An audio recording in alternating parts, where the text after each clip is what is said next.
প্রথম মানে ঢোকার জন্য চোরের যে একটা লাইন, এগুলো তো বুঝতেছেন। এরপরে যখন আপনি বিদেশ থেকে আসছেন 5 বছর পর, এখানে হলো মূল খেলা। মেন খেলাটা হলো 5 বছর পরে, যখন আপনারা 10 বছর পরে আপনি বিদেশ থেকে আসছেন আনন্দে, মনের ভিতরে অনেক খুশি আনন্দ, সবার সাথে মোলাকাত করবেন, ফ্যামিলির জন্য কিছু জিনিস নিয়ে আসছেন।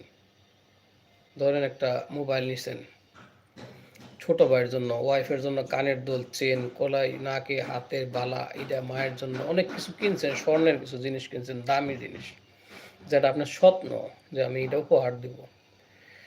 এবং দামি ফোন নিয়ে আসছেন বা ল্যাপটপ নিয়ে আসছেন, বহুত কিছু আপনার ব্ল্যাঙ্কেটের ভিতরে পেঁচায় টেঁচায় যেভাবে আছে, তারা এই বক্সগুলোর ভিতরে সার্চ করে।